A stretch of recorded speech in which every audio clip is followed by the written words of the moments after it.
ئەم قاشە ئەمە تەبیعی وەکو قاشیتنی ئەوی بازار هەیە ئەمە تامێکی خۆشتی هەیە ئەمە دەستی خۆڵێکەنی تام و چێژی خۆشتی هەیە گەڕانەکەی جیاوازە تۆ هەوایەک وەرەگری جەوێکی خۆش وەرەگری.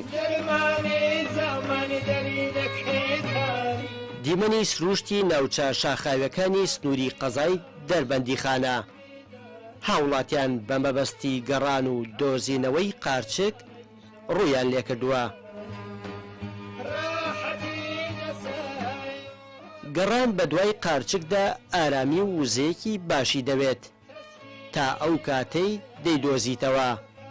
وەک ئەم هاوڵاتێش دەڵێت دۆزینەوەکەی لە خواردنەکەی خۆشترە و لەگەڵ ئەوەشدا جۆرێکە لە وەرزشکردن. ئەم کاتە کاتی قارچکە هەموو ساڵی ئەم قارچکەنی بۆی خەڵک ئەو هاتووە دەرەوە ئەمە نیامەتێکی خۆشم قارچکەش.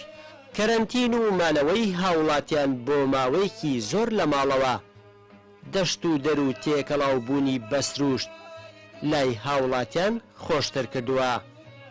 هەر بۆیە سەرەڕای کەش و هەوای سارد و نزمی پلەکانی گەرما بەڵام هاوڵاتیان بە خێزانی ڕوو لە دەشت و دەردەکەن و بە دوای قارچکدا دەگەڕێن.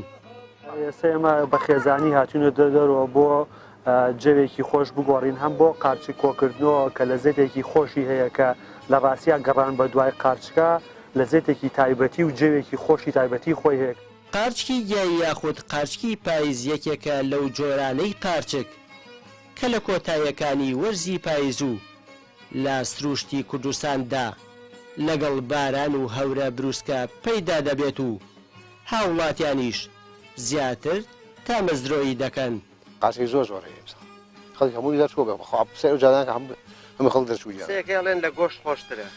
وڵای تەبیعەتی ئینسانەکانی وایە لە گۆشت پێ خۆشە خۆم میکەن لە گۆشت پێ خۆشە ئەسڵا هەر حەزم بە گۆشت نییە گەرمان بووی. دۆزینەوەکەی زۆر خۆشە کە ئینسانە گەڕێ بە دەر و دەشتا قاشەکەی بینیە و هەڵێگرێتەوە لە ئەرزەکە یعنی شتێکی چێژبەخشە زۆر چێژبەخشە ئەو کەسە کە ئەوەی کاوت هەز بەو چێژەیەکە.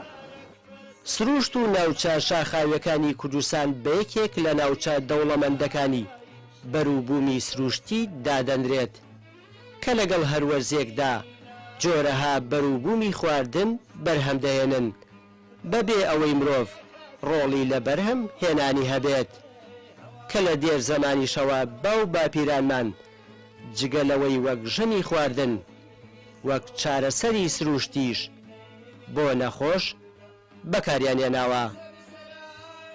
سڵامڕۆ گەلی کوردستان دەربەندیخان.